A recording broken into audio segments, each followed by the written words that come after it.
Sue and I actually came down for tryouts for a show in January of '87. Now, we were married to different people at that time, but both couples were theater couples. And so the four of us came down. Well, Sue's going to tell you in a minute. She got a part, Dwight got a part, I didn't get a part. But that's okay. But we met, we were friends, her husband and my wife, and then in '97 we got married. We met again in '95 and then got married in '97. The show was Plaza Suite. I didn't come down to try out.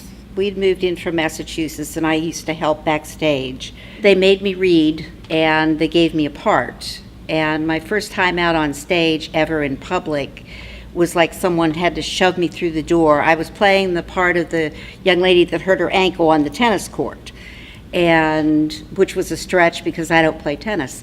Well, actually, I helped her husband build the set for On Golden Pond the first time around in '87. And then my first show was Best Little Whorehouse in Texas with Jim Connelton and Dr. Pocock, and I played the mayor.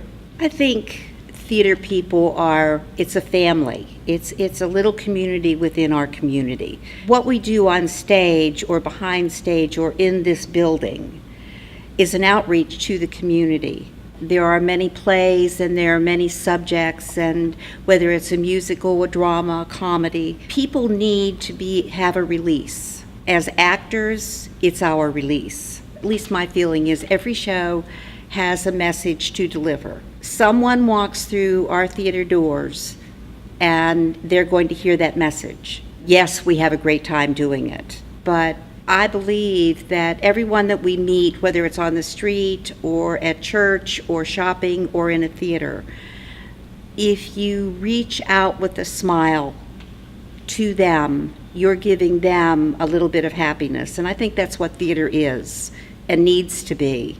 That's why I love theater. I love to be able to give something. God has given me a talent, and it's wonderful to be able to use it to make someone smile. I love doing comedy. I just love doing comedy, and I just love to hear people laugh. Or the sighs, where you look out and there's tears. Not that I want people to cry, but if you can touch them, you've touched something inside of them that needed to be touched. And the people that you meet doing theater, that are involved on the stage, it's a family. Whether you haven't done a show in 10 years, you can walk into some place in New Bern and they'll go, well, hey, John, Sue, how are you? Haven't seen you for a long time. And that's just hometown stuff, and I love it. There's people we've never met before, and they'll see you in the grocery store and they say, well, what are you doing next? We're ready. We want to come see you. So that just says something, that people get something from you. If you portray and you give, they're there to receive. And so that receiving then just spreads.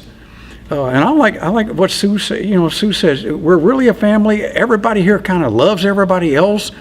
You meet a prima donna every now and then, and that's just theater. But most 99% of us, we accept each other for who we are. We all have different talents and we all have different strengths. We need everybody to do their best, whether it's a 2-line part or a 150-line part, to give to those folks sitting in the seat, because they paid good money to come see us. They want to see a good production, and they want to see you enjoy, because if you enjoy, they'll enjoy.